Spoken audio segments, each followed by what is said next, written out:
Good morning! Oh my god, I'm not in my house right now. What? This is beautiful though. This is more beautiful than my house, I think. I mean, look at this view. But I just asked her, I seen your place. It's beautiful. Yeah, thank you, John. And this is John, by the way. Hello everyone, I'm John. La Yaki. La Yaki, John, La Yaki. Yeah, well, thank you for that compliment. Yeah, we're actually here at, I guess, La Casita de Seven Leaves, you could say. This is mi casita. Aww. Mi casita, work for mi casita. Yeah, this is John's casita. Yeah, it is. Yeah. Mi casita, work for mi casita. John is here from Seven Leaves. I am, yeah. You're taking this brave moment to talk to me about... I'm very uncomfortable. This is definitely yes, okay. I think I'm in good hands. So, yes, yeah. We're gonna have a lot of fun. We're gonna have some coffee, some donuts. So what's your favorite donut here? So we have a... Apple fritter. Thank you, by the way. So why an apple fritter? Okay, do you want to know why? I really do. Because going out to get a donut when I was a kid, okay, we'd only get one, right? Okay. And so you don't get one. I had this perception that was the biggest donut. I mean, it's pretty big. It's huge. It's massive, right? And so I used to get the biggest bang for my buck. So smart. Like, la más grandota, and then so it was the apple fritter, and ever since then, so now and then there's a donut shop in Arcadia where, oh man, I don't know the name of it, but the guy that makes them, he specializes in apple fritters, and he told me the story behind about how they, yeah, exactly, there's a whole story. Unfortunately, I don't remember. I was gonna be like, John. I know, I wish I could remember, but, and yeah, so apple fritter is my favorite donut, it's my go-to. So what you're saying is that you're really, that's pretty genius though, that you got like the biggest donut, and I still think it's pretty. And yeah, because I would look and be like, well, that one's missing a part. You're like, yeah, there's a hole in that. There's a hole in that one. Like, that's not fair. So I used to be like, if I'm gonna get one, I'm gonna get the one. I love it. I love it. Apple fritter. That's my favorite. Okay. Well, thank you for providing some coffee. Oh, so I gotta get it ready. So the other side. Here we go. How many times do you? Oh, I didn't shake it, but that's fine. Oh, that's okay. That's okay. I can do a little bit of this. Yeah. You know what? I'm gonna be honest with you. I don't like shaking it because it looks so pretty. That's it. Yeah. Like our Thai tea. I don't know if you've had it. It comes. You know that there's a gradation between the milk and the tea. And you can't drink it like that because the bottom is just the tea and it's too sweet. Okay. But if I could, I would have it like that. It's just too pretty, you know? So, yeah, that's my thing. You know what? Then I will just leave it as it is. All right, we'll try it. It belongs that way. Wouldn't you say? It does belong that way. It's interesting. Belonging. Ooh. Yeah, that's pretty good. It is. We're going to talk about belonging, actually, John. I think, we you know, I don't know if you've noticed, but we're speaking a little bit of Spanglish here because, you know, we're both Hispanos, we're both Latinos. And belonging has been you would say, right, growing up here, has been quite a topic for us in the bicultural atmosphere, right? It's a journey, right? Yeah. It's a journey. So that's what we're going to talk about today, is a sense of belonging. And I think what's beautiful about this topic, and that's why we always talk about these broad topics, is that it really is an intersectionality and in different parts of your identity and your experience, right? Because for me, and I'll jump in where I can, you know, like my experience, not just being Mexican American, but being queer, and where does that fit in my belonging, right? And but what does this all mean with mental health? Because as we all know, sense of belonging, actually, I don't know if you knew this, but there's actually research that the sense of belonging directly actually connects to anxiety, depression. Like there's a connection of belonging in that. I mean, I don't know medically the connection, but it makes sense. Yeah. Right? Yeah. So this is where we jump off this topic and we let you step in here. And so when you think of a sense of belonging, like what does that mean for you? Well, you know, actually the way that we came about having this conversation when we first spoke was really kind of our journey, right? In my journey, I migrated to this country when I was 10. Officially, I stayed here, and you know, for a long time I felt like I didn't belong. I felt like I didn't belong here, I didn't belong there. And I didn't speak the language here, and so yeah, I kind of understanding what that means, you know. And I think if you go back, so what that led me to was just trying to understand where my roots came from, right? And I think I told you, all my tattoos are very tribal. Right? Oh, wow. And it became, so it's... Oh, wow. You want to do a little... Yeah, so this is Xochitl. goddess of flower. Oh, wow. And then we have Tlalot over here. We have Quetzalcoatl. So all of my tattoos were they stemmed from trying to find out who my people were, and that's kind of went down a rabbit hole. I was like, okay, well, who am I? You know, I was like, where does this start, by the way? Because this is where I get really like nitty gritty. Because do you remember like instances or moments where you're like, I'm feeling missing a belonging? And the reason I ask you this too is because, versus my experience, you actually were in Mexico for 10 years. Like and those are formative years in your life. I was an adult in my head. Like in my head, I was like, I run the city. You know, like that's how I felt. What city? What city was it? I was born and raised in Mexico City. Oh. So you know, there's a lot of freedom. You know, you at that age, you're already taking multiple public buses to get to school, and you know, your mom gives you money to go get a kilo of tortillas, and you come back with the change. You spend some of it at the arcade, right? And you don't tell your mom. But yeah, so coming here, in my head, I was already an adult. And then you show up and you're like, oh, I'm just a kid. And you don't speak. For me, it started with speaking the language. Not understanding what was happening in the classroom. And I first came to LA and mid-city. And being in a classroom, 5th grade, and not understanding what was happening. I remember talking to my dad about it, and my dad, he told me to read a book by Octavio Paz, El Laberinto de la Soledad, and it's essentially Octavio was a Nobel Prize poet and writer from Mexico City, and it essentially is kind of his story as well, because he also came to the States when he was a kid. And I'll never forget, he has a story in there about La Cuchara. And it was because he was going to school here and he got a snack, I think it was a pudding, but he didn't get a spoon with it. And because he didn't know how to say spoon in English, he didn't get to eat it, right? Because he's just like, what do I do? And so it resonated so much with me. And for me, it was just like I was here, and it's like, oh, I don't belong here. You know, like you said, I spent 10 years in Mexico running the city. You know, I feel like I knew where I was at, and even though I moved a lot, everything was so familiar. I knew exactly what to do and how to navigate my way around. And then coming here, like not even knowing, like public transportation was foreign to me. In Mexico, all you have to do is you have to take your hand out and like you literally go like this, right? The roads are coming, and a bus stops by, and it's just like, this is where I'm headed, and you pay your quota and you move on. Here you had to check the schedule and what time the buses run, and like I said, I was completely independent out there. Here I came in and I was like, oh, I have to follow these set of rules. I don't know. So for me, that's where my journey. It's just like, I don't belong here. And then it was just like, well, what does belonging mean? Like, who am I? Right? What does that mean to me? And how is it going to enrich my life, or how am I going to feel? I wouldn't say the word complete, but how do I feel like myself? Like you probably felt lost. Can I go back to the moment about your dad? Because I'm all about, communication, feelings, and being Latinos, like sometimes in some homes, talking about your feelings is not, I don't know about your experience, but my mom would always be like, you know what, like, are you okay? Okay, that's okay.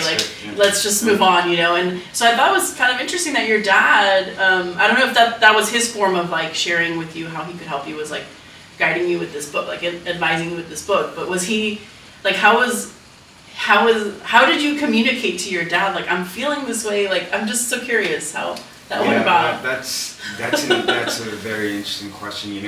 My dad was, he was an extremely wise man. And it came from, he loved to read, he loved music, he loved to read, and he loved to just dive himself into things and experience things. But as you mentioned, communication in our culture is always very rough. And I think I give him all the credit because I think he was trying to break that cycle. And because he didn't know how to do it, a lot of it did come from books. It came from, I want to connect with you, but the way that I know how to express myself is through things that I've read, and they've resonated with me, so I think they're going to resonate with you. That's beautiful. So That's beautiful. He passed that on to me, right? He passed on this thing of like, oh, I like to read, and because I know that that's going to teach me things. But he also, the biggest thing that he did pass on to me is that I understood he is trying to communicate with me. And to be quite honest with you, we never did. We never got to that point. But he gets the credit for what now I'm trying to do with my kids. And communicate that way, right? Because if he hadn't tried, if he hadn't put himself out there and to just be okay with communicating and me allowing myself to tell him how I feel, because I knew that it was a place of honesty and just comfort. And, now I'm trying to do the same with my kids. So even though my dad and I didn't fully succeed, he started it, right? He started breaking the cycle. And he started making it okay for me to just, and he would, as I got older, he saw me struggle with things and be like, you can talk to me about it, but because it's in us, it's ingrained. He's like, I know, but I'm not going to. So I mean, it's a process, and even when you say it's a process, it's a process from a generational standpoint, right, of understanding. Like I couldn't talk to my parents about, being gay. Like I remember my father, like I remember being, it was he dropped me off at my college orientation, and we were driving back home, and I was like, okay, I'm gonna ask him. He was gonna be the first person I was gonna come out to. I was 17, and I was like, I'm gonna ask my dad. And I kind of asked him a very general question just to kind of feel it out, and he answered the way he just didn't understand. He just looked at the world a certain way, and I was like, oh. And in my gut, I was like, this is something my dad can't help me with. Like I realized that, and I was like, okay, this is something that I'm gonna have to do on my own. And so, you can only, there's limitations. I've come to realize with our parents. It's like, okay, that doesn't mean that he's this terrible person, but he just doesn't know. He doesn't know. He doesn't have the tools. So each generation we just gotta keep. Yeah, exactly. But that sense of belonging, you were talking about. You started to reading, educate yourself. So can you walk me through how you started to how did you know that you were finding your belonging? What did that look like? You mentioned these tattoos. Was that one of the first things you did, or what? No, I think these just came from once I started to, because I was like, okay, well then, who am I, right? That's the first question that I asked. I don't belong here. So what does that mean? Who am I? So then, for some reason, it just took me to well, who are my people? And because I thought that that's what belonging meant. It's okay. Who am I? And I was trying to, and it was a very. That was kind of the first stage of trying to find out what that meant. And so then I grew a passion for it, right? I got to understand all about who our people were and how we became mestizos and mexicas after the Spanish came. And the tattoos are just, and I also just they're pretty cool, right? The images, the statues, once you see them. But what it eventually evolved to was I understood in Mexico I did move a lot. Okay. And so I was always the new kid, and what it did for me is I always tell people this, and some people don't believe it, but I'm an introvert, huge. Do you believe it, Sandra? I'm an extrovert, so. So you guys. But because people, especially here at work, with the amount of people that I talk to and my energy, I always hear about my energy. They go, there's no way. However, I had to learn how to make friends. I moved a lot, so I had to. I had to be wow, I'm not gonna wait for it. I was like, well, hey, cool, Yaki, ¿quién eres tú? That's I had to develop that. So then the way that I was like, oh, I'm still me, but I'm just in a different environment. This is you in Mexico, the way you were. This is me. Yeah. This is in Mexico is that I had to develop the personality. Yeah. I moved a lot. In Mexico, I moved. I came here when I was 10, and then I might have moved maybe 5 or 6 times. Okay. And in a 10-year span, especially I have no recollection of anything before the age of 3. Yeah. So, I moved a lot, and so I had to learn how to make friends, and so then I realized that once I was here. I was like, you know what? I think my barrier was the language. I don't know how to communicate with the people around me. But I was fortunate that I came to a very Hispanic dense neighborhood. Yeah. And there was a YMCA in the corner of my house, and so I remember it's a funny story. I remember they said ID, and I was just like, oh, I hear everybody here talk about IDs. It's like I can get one of those, and I thought it was gonna be like a California issued ID. It was a YMCA ID. Yeah, but I had no idea, right? So, yeah. So then I just realized it's all the same. I just don't know how to speak the language, and then I realized that belonging was more about. It was more about finding the community that I identified myself with. Not necessarily where I was or the environment and how it made me feel, but it was just like, I feel like I'm going to belong around the people that make me feel comfortable, the people that accept me for who I am, the people that don't make fun of me because my English is broken and, you know, I can't pronounce, I couldn't pronounce inevitable until I was maybe a couple years ago, you know, so I started to kind of mature and make those, you know, realizing like, okay, I think I kind of know what that is. And to this date, I think belonging for all of us is, you know, we're very tribal people. And that's just in our DNA. You know, going back to, like I said, to the Mexicas, Olmecs, Toltecs. That's just who we are. You know, we make tribes, and that's just part of our DNA. And everyone, I think, wants and needs a place to belong. And then you have to kind of find out that where you choose to belong is with who you are, and around the people that are going to accept you and be okay with you and embrace you and love you, and sometimes it might not be family, right? Sometimes family, we make the choice to keep on, you know, like I have to make, I love you because you're my family, and so I make the decision to be involved with you, but you don't really accept me for who I am, so I might not belong with you, you know, and that's in our culture. I was gonna say, you like totally touched on something that resonates with me, about in our culture, it's so hard, and I think other like multicultural, I think cultures can relate to this because I have other friends who are gay and who come from other places where family, it's like,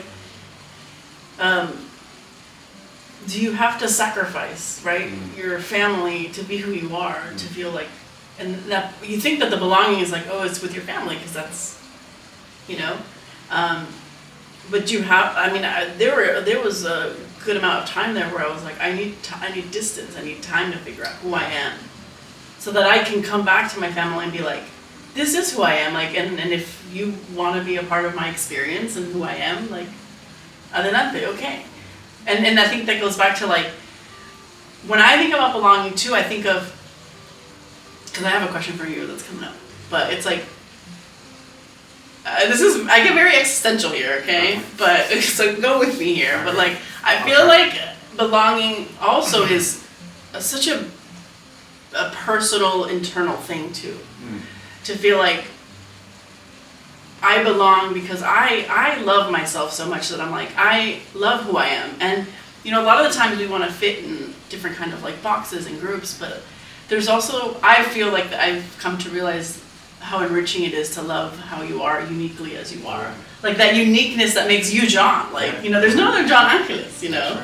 There's no other Yaki, there's no other Sandra. Like, and I think there's something special about that. And then it's like when you love yourself that way, and then you're amongst other people who love themselves that way, there's space for them to like appreciate who you are. And I don't know, there's just like this domino effect of everyone just like celebrating the uniqueness of who we are. However, this comes with time, right? Like I haven't always felt this way, right?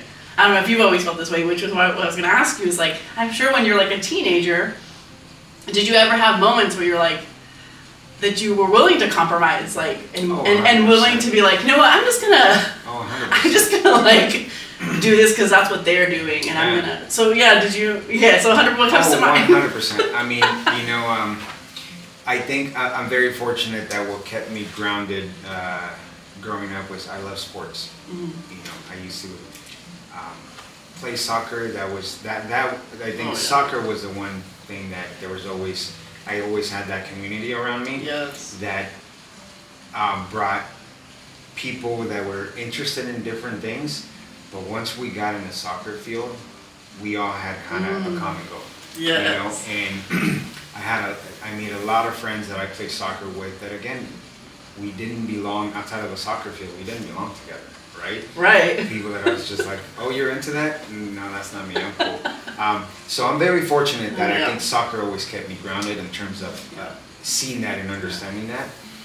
But yeah, you know, being a teenage boy and understanding that. Yeah, what was John like as a teenager? You don't want to know. That's a whole. We need a whole other 5 hours for that. You're interested. Well, it's real quick about the sports thing. I did have a conversation with someone earlier this year, and it's true what you're saying. Sports really, I think like food, it brings people together where you can find a common goal to like work together despite any differences. Like it doesn't matter. It's like you're all working like freely. It's like all that matters is let's get, you know, it's just, it's a very cool thing. Yeah, sports it definitely does that. You know, my son, he's 10 now, and that's one of the things that I try to teach him. It's not just the physical aspect. To me, sports, it teaches you so much. Yeah. And I think that's one of the things, you know, it teaches you to work as a team, to communicate, and again, to accept that there's people that outside of that, maybe you wouldn't have associated yourself with for one reason or another. Yeah. You know, not the same interest.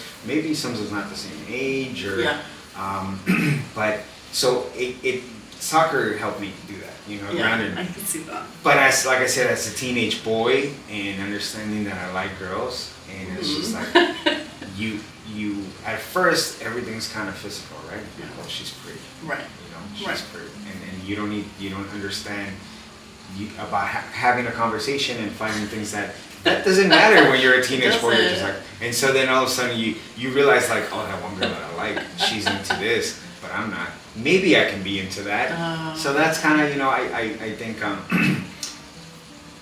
those are kind of the first examples of me trying to maybe not accept who I was as a person to please someone else or to you know, belong in something else. Yeah. And then, you know, as you get older, you're right. You just kind of go, no, I think this is who I am. Yeah. And, you know, you even for me, my wife, I chose a partner who. It's funny because I just had this conversation here at the office with someone where I just said, my wife and I actually have little interest on surface level, meaning, you know, we might not like the same genre of movies, right? She likes romantic comedies, I like horror movies. Barbarian. Yeah? Hell yeah. Oh, okay. Sorry, I was just talking to somebody about that. I love, Yeah? One of the best movies in the last couple of years. Yeah, of course. Okay. I know. Anyways, go on. Yeah, I was gonna be like, it's hard to find people who like the stuff, so I'm like, okay, cool. Go on. Yeah, so okay, so you don't like the same food, maybe? Like semantics, like. But in our core, our values, who we are, you know, like we're the same people, and you know, we both want the same thing for our kids, and we both, you know, from how we feel ourselves in their place in our society and how we want to contribute to society, all that stuff is the same. And so that's beautiful. But it took a long time to understand that, right? To understand who I was. Because it all starts here. It all starts here. Right, 100%. Yeah, and then so I had to align myself with somebody who felt the same way. But growing up, that's not how it works. Well, and I don't think that's what they teach you either. That is true. Like I feel like that's another thing. Like I don't know with your children, Limit. It's like. Yeah, like people underestimate like when you're dating, how important it is to find somebody who's just like a good person. Like how like valuable that, how fundamental that is to, like having a relationship with someone is, you know, those values. Because people usually growing up when I hear values like it was like you gotta marry a Catholic boy and all this stuff, and I'm like, well, that's wonderful, but it's like, who are they as human beings? You know, that I think it matters. And you said something earlier about belonging. You're like, oh, I would kind of move around, navigate if like someone, I was like, oh, should I do that? Oh, so that you can feel belonging. So I think that's interesting that it's like when we're young, we feel like we feel the need to change who we are or, you know, modify who we are so that we can feel a sense of belonging, which I do think that the irony is that belonging is all about like you were saying, surrounding yourself with people who let you be who you are.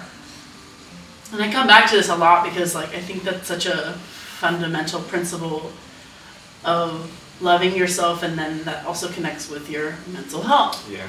So I want to come back, I want to kind of segue into like the mental health aspect of this. Is, you know, for you, this confusion of belonging, Like, how did you navigate that from a mental health? Do you have a hindsight now, looking back, like mentally, like how you process stuff? Like, were you a journaler? Were you like, I don't know, like what comes to mind when it's like that mental health part? Yeah, you know, it definitely, well, it gave me a lot of self-doubt, right? It did give Let's talk about that self-doubt. Can we Yeah, for a of minute? course. Let's do it. Self-doubt, negative talk, All of insecurity, all of that. Yeah, I mean, it gave me, you know, actually, insecurities in itself, when I was able to pinpoint that I felt like I didn't belong because of the language, to this day, and you can ask some of my peers here, I will say that my insecurity is my inability to speak English fluently.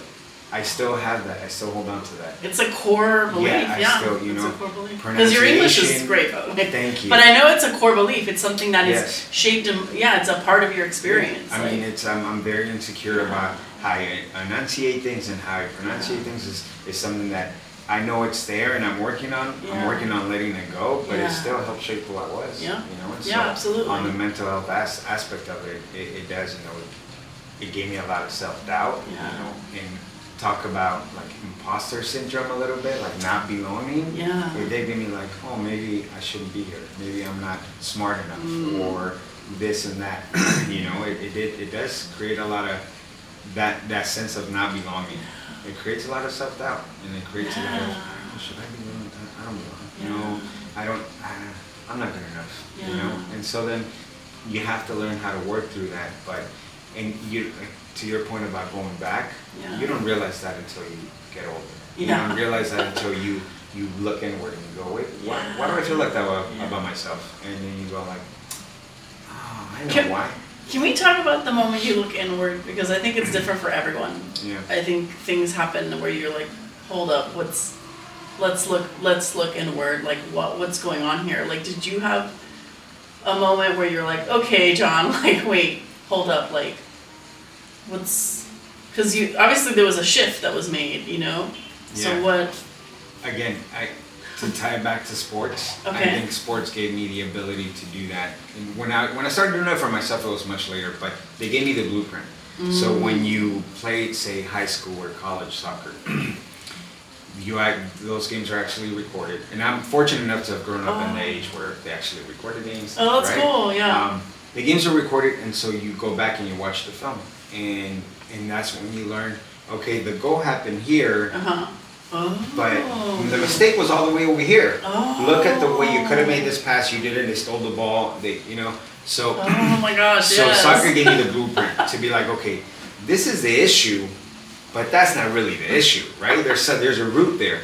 And so it gave me the blueprint to be able to do that. When I first started doing it, it was really just because I wanted to improve things better myself. And so when I was just like, okay, well, where's the barricade there? And where's the bottleneck? And why can't I do that? Then I started realizing, oh man, these things that I don't want to talk about, and these things that I'm holding on to, and there's these things that make me feel, weird about myself. Yeah. And then I don't know how. I think I credit my dad a lot to just giving me the ability, like I said, I find a lot of answers in books. And once I kind of start putting two and two together, that's when I go, okay, yeah, John, you have this issue, but it's coming from somewhere else, and trying to find out where it is. And, that's what we're always taught now that we're adults, right? Almost everything stems from our childhood and things that happened to us at a very young age. All the things that our parents passed on to us, and so then you kind of go back and you go, okay, so what does that mean to me now? And how do I, to be a better person for myself, again, to love myself, and to either accept this is who I am, and if I don't accept who I am, what can I do about it? And a lot of times I do. A lot of times I go, okay, that's just who I am, and I accept it. And a lot of times. Is it liberating? Sorry, may I ask? Is it liberating for you to be in this space of being like, this is who I am? Oh, 100%. Yeah, 100%. Even at work, the reason why when the pandemic happened, I had a different job. That company unfortunately went under, And I was doing the same thing that I'm doing now, but then I went to go work with my brothers for about 1.5 years. And I loved it. You talk about belonging. The reason why I don't, we have multi-generational furniture makers, upholsterers and woodworkers, and so Cool. I chose not to do that. Growing up here, I was like, I talk about belonging. I was like, I was the black sheep of the family. I was like, I'm not doing that. I'm gonna go find myself. Because I'm not gonna be what I'm expected to do. I'm not gonna do what we're all doing. Like. Where does that come from, though? Where does that sort of like? I think I had the opportunity. Okay. Okay. I was the first person, the first boy in my family, from my brothers, my siblings, to come here at a very young age, where I can get an education here and have those opportunities presented to. Gotcha. And to be honest with you, though, I think my brothers did too. I just don't know if it's talked about as much, especially in Mexico. In our culture, there's not a lot of encouragement. It's kind of like you said about you have to marry a Catholic, and it's just like no. Your dad was a shoemaker, so his dad was a shoemaker. Yeah, so this is how you're gonna live your life. It's not gonna be like. Exactly. But what if I wanna make my own choices? What if I wanna belong to something else? So. So during the pandemic, I had the opportunity to go do that with my brothers, and I loved it. And actually, I always did though. But like I said, I wanted to find myself. And I had a few job opportunities in between, but I just they weren't for me, And there were jobs that I could have taken and provided for my family, but I wouldn't have been able to be who I was myself in those jobs. And so when I found 7 Leaves, I immediately, the first job interview I had here was a 2-hour conversation with one of our owners about our families and how we grew up. Oh my gosh. So for me, immediately I was like, that's where I belong. I didn't even, it wasn't like, I want to go work there. It wasn't like, that's a good job. Immediately it was like, oh, that's where I belong. That's where I need to be. Oh my god, okay, so you just hit on something really, I think, special. I'm like, these are the moments in the conversation where I'm like, yes, like how special it is on a human fundamental level to feel a belonging anywhere you are. Like how pivotal it is for your mental health, for your wellness to just, like it's such a, I don't know, it's just such a simple yet fundamental thing of just feeling like, okay, and I even think about when we were kids. Like it makes me automatically think about when we were children, when we're somewhere we're uncomfortable and somebody comes around and it's like, hey, how's it going? I don't know, I just think of 7-year-old Jackie and being like, I'm nervous, I don't know, and someone's like, hey, what's up? And you're like, okay, like it's sort of like, do you get what I'm saying here? Like I know it's just like a little nuanced thing, but it's like, and how it escalates to even big decisions like this where you're like, this is, that's so cool. 100%. That's very cool. Yeah. But it takes a long time to get there. Yeah. For all of us. Yeah. Right? Yeah, it starts with the 7-year-old. It does. Yeah. It does. Yeah, and it's I did another coffee chat about nurturing your inner child, and it was a therapist who was telling me like most of the stuff that we have, it starts with what needs that were not met when we were children. Which segues into you being a father, so you're a father, right? Mm-hmm. May I ask how old your children are? Yeah, I have a 10-year-old and a 3-year-old. Okay, so as a father now, what's something that you're doing with them now that you, because of the work you've done with and the what you've learned in your experience, like what is something that stands out in your approach to parenting? Well, this is very fitting because I'm encouraging them to be themselves. I'm encouraging them to be themselves and to have a goal in life, to just be happy, and to want to make a difference in themselves and a difference for someone else. I think it's because, and I hope that I'm not overcorrecting too, by the way, because I did grow up and do this and this. Right. The therapist also said that everyone's gonna have to go to therapy, by the way. Oh, every parent, no parent. So this came from a therapist. She's like, yeah. So I'm like, she's like, you can do the best you can.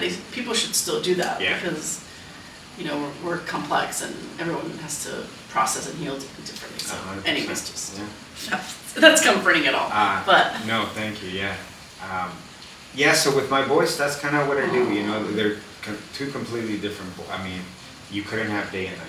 You couldn't have day and night. And but yeah, I just tell them I want them to do things that are gonna make them happy. You know, and I want them to make a difference in their life, someone else's life, whoever they choose to surround themselves with, and to just be good people. You know, you said it earlier. It's hard to find a good person. I just want them to be good people. It makes my job as a father extremely hard because they're sponges and everything that I see and do. So it makes my job extremely hard, but it keeps me on my toes, you know, and it continues to help me grow. Yeah. But that's what I want them to be. I just want them to be two happy boys and I want to be there for them. You know, when you talk about we tend to want the things that we didn't have. You know, my mom and my dad were both extremely hardworking people, working 2 jobs and 3 jobs. You know, migrating here, me spending a lot of time with my grandparents. You know, I just make sure that I want to make sure that I'm always there for them. You know, my older boy plays a lot of sports, so I try to be as involved as I can. And you know, that's just I love them to death. I want them to be happy. 2 happy men when they grow up. We need some good men in this world. That's wonderful. I was going to ask you about belonging. Like, how do you think you're going to navigate that? I mean, what you're doing is going to help with that, but in terms of like, you know, their Mexican heritage and all that stuff, like how do you, I don't know, like teach them about where they come from? And oh man, talk about it. My boy, my 10-year-old is starting to realize, he even asked me, like, am I like 25% Italian? Because my wife her dad is from Bangladesh, so my wife is half Bengali. Oh, gotcha. She's half Bengali and her mom is Polish, German. Okay.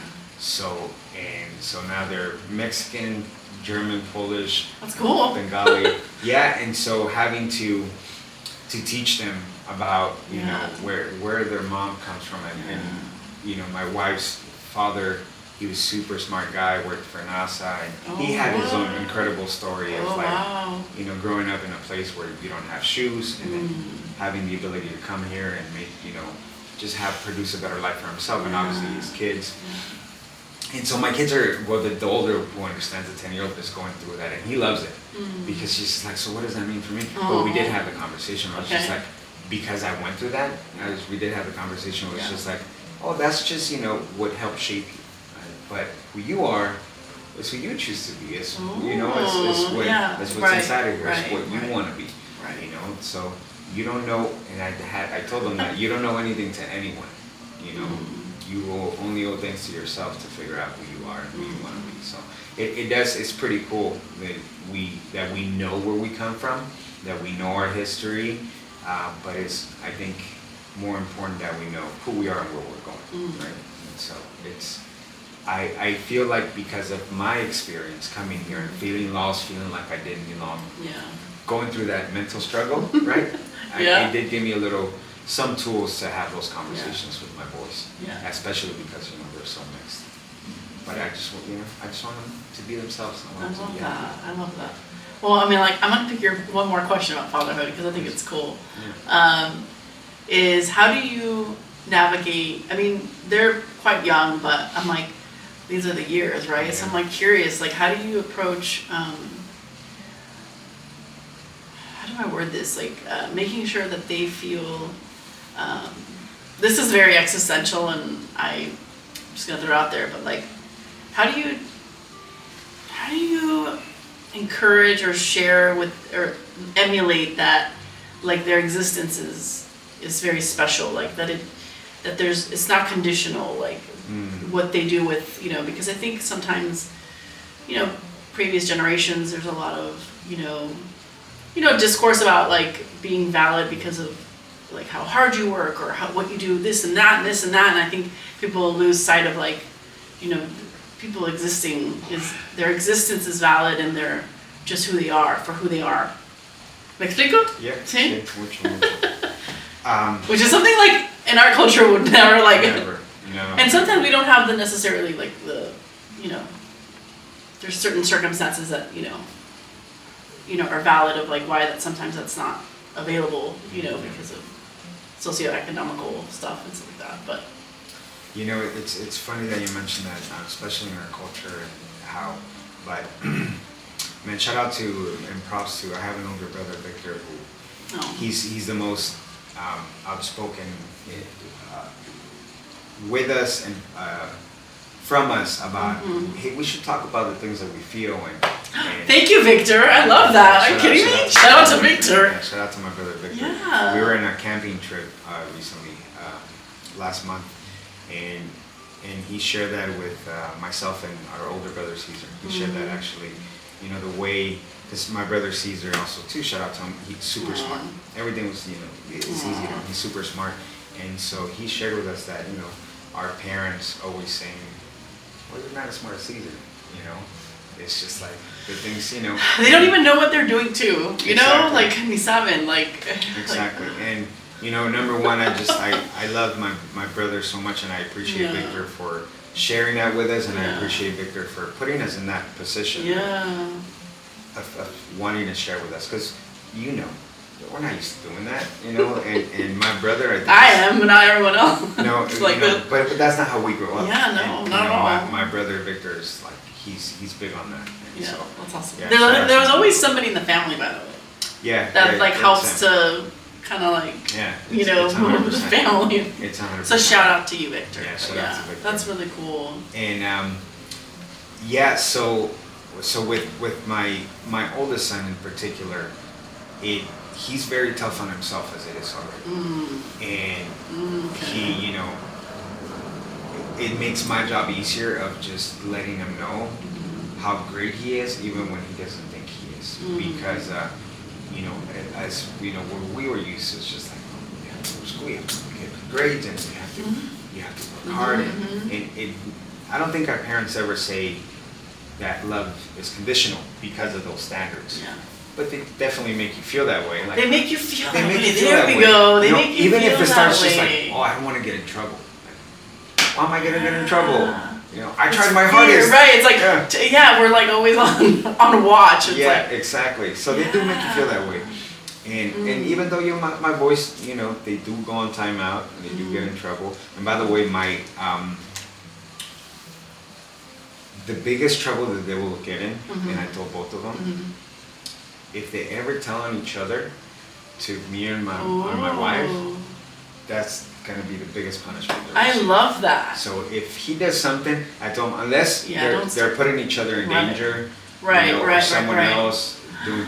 But if you come over here and you tell me, hey, Che did this or don't, you can't do that, None of because that, they are they have to be there for each other, and they have to grow that relationship. But anyways, oh, that's beautiful. That's cool. so with both of them, it makes my job easier with specifically with the older one when he wants to excel in everything, right? And so I love him just as much when he doesn't as when he does, and I tell him the I love yous, and like Beautiful. I always tell him when he does something great, I'm like, did you try hard for doing that? He's like, yes, good job. And when he fails, did you try your hardest? Yes, then that's all anybody can ever ask for. You know, and I don't know how the second one is gonna be. I You don't want to know come about show that. us, Sandra? No, Why don't you show know, us? if you Come show over them. here and show us. Am I even free? Show us. Oh my God. Thank you. So much. But I don't know if they'll agree. You know, I'm still their dad. But I'm still I their agree. dad. Thank you. So much. But see, we all. But this is the breaking generational past behaviors that honestly would carry down. You know, I think it's the little moments, it's these little things, that really that shape and understand human behavior and how we feel about ourselves. And again, it's that domino effect. Like how we feel about ourselves is going to pass on to how we're going to interact with other people and how we carry ourselves. Like it's all this cycle, you know. And so I think what you're doing, you know, they're obviously too young to understand, but I think in time it's like you're going to see the fruit of that when they're older, you know, because that stuff stays with you. Like when you're a kid, like you remember that stuff. Well, I think that's what shapes us, who we are, right? It's like those are the primitive years. Yeah. Is what really helps to shape who people become. Yeah. And yeah, I think as parents, we have the responsibility to try our best at Yeah. those ages. Yeah. 'Cause if we let them get a little too older, they're gonna make those decisions for themselves, and which Exactly. we want them to, right? Yeah, but, yeah, yeah. but we want them to have as many tools Foundation, around them. Exactly. that foundation. Yeah. So now they have foundation for that, and then honestly, like the work that you've done with yourself, right, is helping inform this foundation that I you're hope so. building. Yeah, I hope Yeah, so. I mean, I had a friend recently tell me, she's like, she has one child, and she's like, I've been telling younger people, like couples that want to have kids, she's like, you gotta figure your stuff out first, because if you don't, you're gonna carry it on, like you're gonna see that those cracks or those things that you haven't healed or processed when you become a parent. Yeah. So. Well, I mean, it's not easy. Back to referencing the mental health. I recently just actually shared with, we had a company retreat, and one of the things that I shared, we had to kind of share something that we wanted to let go of. And for me, I still, I often have to remind myself, like, I'm not my father. Even though he was a great dad, maybe he wasn't the best dad, and not that he wasn't the best dad for me, but there was definitely some gaps. And sometimes I think about those gaps, and I go, man, I hope I'm not going down the same hole that my dad and I went to. And so then that, then I have to figure myself out in that regard. Which is like, I'm not my dad, my son is not me, he's who he is, and I am who I am. And but that that does linger. It does. I mean, I really do think that. And thank you for sharing that. I mean, I think part of what I've come to accept in this, I like to call a human experience of being a human, and the complexity of relationships and feelings, and understanding how do you use what you've experienced, how do you use it to support the decisions you make, the things you want to do. And I think, like thinking about your father, I mean, I think, again, I get really so go with me on this one, but I don't know, I kind of it's funny because from my point of view, right, looking into what you're saying is like, in some special way, maybe it's, I know this sounds kind of crazy, but maybe it's like a really interesting way of your father being there for you, in a way that's like, hey, you know what, like, I did it this way, so learn from this, John, like, this is, like, hey, like, it's cool, like, you're you and I'm me, like, don't forget about me, but also understand, like, this was our experience, and now you get to have your own experience. And so these are just sort of reminders of, like, what was an example, exhibit A, and now you get your exhibit B. Wow, that's super deep. That's cool. Thank you. I think you're right. Because I think at the basis of all this is love. Yeah. And there's a lot of that. You're right. So.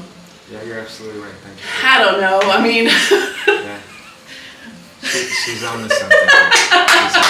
I'm just like so. I think it's special. Like I mean, family's special, and I mean, if we're all lucky enough to see how much we're all just trying to be there for each other. Like I remember my therapist told me one time, because my mom calls me because she loves me, right? But sometimes I feel there's pressure where she's like, checking on me as my mom. And I remember I told my therapist, I was like, I don't know why I get like, I feel a certain way when she calls me, because I'm like, do I have to tell her something so that I don't want to worry her? It's just like this dynamic with my mother. And she told me, she's like, a lot of the times people are just trying to help you, Jackie. And part of that is being vulnerable. And vulnerable means communicating your feelings, because you can't read people's mind, and you have to trust that whatever you're being vulnerable with will be fine. So I was like, I'm gonna take this, John. So she called me, and I told her, you know what, I feel this way, I don't know why. And she goes, oh, Jackie, like, I just want to make sure you're okay. Like, I just want to make sure. And there was just something in the simplicity of that, of just hearing my mom just say, like, oh, I just wanted to make sure you're okay. And I don't know, it's, now I'm like, oh, I don't know if people can relate to that, but just in hearing her say that, I just sort of calmed down. I was like, oh, that's it. That's all there is to, like, it's like, what am I trying to build here? And I was like, thank you so much for sharing that. And so now I'm like, I don't feel that way anymore, because there's that communication of, that's why I like to talk about feelings, is like, you don't understand what people are feeling unless they communicate it to you. And then you're like, okay, what can I do with this information? Oh, okay. And then we overthink it, right? Or we overthink it, because that is something like so simple. Yeah, it's so the way simple. that it made you feel. Yes. How much impact it had. Yes. But yeah, sometimes it's because we overthink it, or we get in our own head. We do. Yeah. But you have to be vulnerable to, 100%. it's relationship building and relationships Yeah. and all that stuff. So, Can I ask you something? sure. Go for it. You wanted to come out to your dad first. Mm-hmm. Why your dad? How did you get there?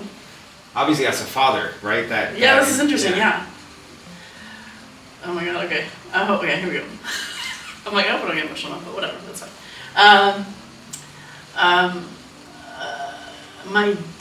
Oh my God.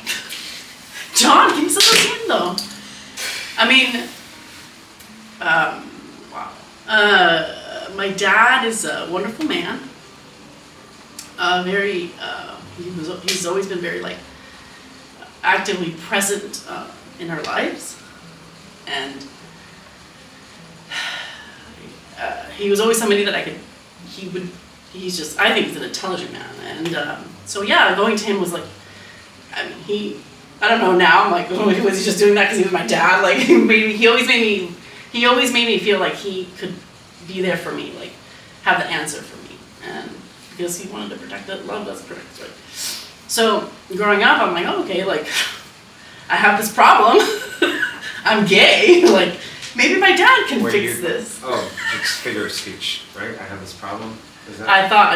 In my mind, I thought it was a problem. Yeah, no, yeah. Oh yeah, in my mind I was like, oh shit, like, I'm gay, like, what am I gonna do? Yeah. It wasn't like, oh, I'm gay, like, cool, no, it was like, oh, this is a problem. And my dad's gonna help me fix this problem, right? So and it wasn't until my mom, because, oh, thank you. I'm gonna try to hold out. Thank you, Sandra. Why not? No, like, my mom, it's funny because my mom, like, she's a mom, right? So for her, it's like, it wasn't like, I knew I could lean on my mom to be there for me, but like, that's interesting. I never thought about that. I just said problem. Yeah. So I thought my dad was going to solve my problem. And when he was talking about, he brought in religion and stuff when I asked him the question. That's when I was like, oh, I can't. Because I was also really religious. Like, I was really confused even more, because I was like, wait, like, why would God make me gay? Like, what? That doesn't match up to, what we've been taught. So when he was talking in the response that he made, it made me realize, like, oh yeah, he's not going to solve this for me. Like, so I think I never thought about this idea of, what do you think of that? This idea that it's like, it was a problem and he would. Yeah, the fact that you said it's a problem, that was, I thought at first it's like, okay, maybe figure of speech, but then it's like, no, you did feel that way. I did feel that way. Sorry to hear that. But I'm a big proponent, and that's why I'm so happy to hear what you're saying about you're just like celebrating who your kids are, because it's just like, I had no idea, and maybe I did have an idea I was gay or younger, but I didn't have the space, I didn't grow up in a home where like being gay was okay, and what that means is like, I didn't grow up hearing people say like, oh yeah, like, that gay person. It was like, no, in some Mexican households, like, esa marimacha, ese maricón. Yeah. I thought they were aliens. Like, I grew up thinking that these are others, and that they weren't people in our society, and so I thought, oh my God, am I going to be othered? So that's why it was a problem, because I'm like, oh shit, like, I'm going to be a problem. Like, now my family, and unfortunately, me coming out is not just me coming out, it's like, now my whole family has to come out, right? And so it's a whole process with Latinos. But I am happy to say, knock on wood. It's coming out in the culture, right? Yeah, now they all have to be like, oh, my daughter's gay. So it's not just like, it's like, oh, now they have to be like, oh, I have a gay daughter, it's like shame that they have. But I am happy to say, this is like a long time ago. So I actually just went to my first wedding in Mexico with my extended family. And introducing my wife as my esposa, which was I was a little nervous, but it was fine. And even my mom, my family has come around, and my mom was like, I was a little nervous for you, but she's like, I don't want anybody to do anything, like, give my daughter any looks, but it was all fine. Yeah. Thanks for sharing that. Yeah. But, yeah, you gotta break the racial. Thank you for sharing. Yeah, Good call, Sandra. She is left. Oh my god. But it's a sense Sandra's of on point with belonging. the notes. Yeah. But It is is that? a sense of belonging. It is a sense of belonging because for me, I'm like, oh man, like now my nieces and my nephews or anybody in our family, like they can see that they can belong. 100%. So Yeah. it's all good. Yeah. Well, thank you for sharing. That's awesome. Dang, John. I'm sorry. Yeah. But it, No, this you know, is good. I needed to ask, and Yeah. I knew that there was a reason why you. Yeah. I wanted to know why Yeah. you wanted to share that with your dad Yeah. first, and I'm happy that you had that experience in Mexico. That's how I wanted. Yeah. You know, Yeah. yeah. Yeah, people just need to start, people just need to. You said it earlier. You know, you said it about your dad. You said it's just different generation didn't have the tools Yeah. around them. Yeah. And I think that I often Yeah. actually ask myself, like, what am I being blinded by that I might not understand nowadays, right? Well, as a parent too with my kids, like, I don't understand technology, right? Like, Yeah. and so I thought about it. I was like, wait, is this like rock and roll for me? Is this like what like my Okay. parents didn't understand about me? Yeah. Like 90s grunge, you know? So yeah, I don't understand the games and the videos and but that doesn't mean that they don't. I just have to accept it. Right? Yeah. So I think that as generations move, Yeah. I think it's up to us now to just Yes. broaden our horizons. Yes. Be The best gift I open-minded. think anybody can give themselves is just like Yeah. be excited and curious to learn who your kids are and what they're doing and what they're like. Yeah. I'm happy that you're happy. I'm happy that you're happy, John. I'm very happy. I'm very happy I that think you that's- are going to be raising some really cool kids. I hope so. So good humans. Good humans. That's good. Yeah. Good people. That's what I want to do. Yeah. Yeah. And that's belonging. Good. That is belonging. Having good humans. That's it, man. Yeah. That's Thank you for your support, Sandra. Over here. Do you want to come over here and say hi, Sandra? Maybe awesome. like. I She don't know if hooked you're in the up frame. all this, by the way. Get closer. I don't even know if you're in the frame right now. Just right here, right here, right here, right here. This is Sandra. Yeah, you can just stand right here. Can you stand right here? One big family. Yes. Anything you learned? She's been our audience. This is my first She's been audience. Cheerleader, Oh audience, yes. support. Oh my gosh, dude. We're one big happy family. And that's what belonging is all about, right? Yes. Yeah. Oh dang, bring it home. Yes. Awesome. That's exactly it. So, well, cheers until the Salud. next one. Salud. Salud. Salud. You can have some of these donuts too, Sandra. We after the camera. Yeah, after the camera. That'll be Okay. mine. So, Peace out. bye, everyone. Yay.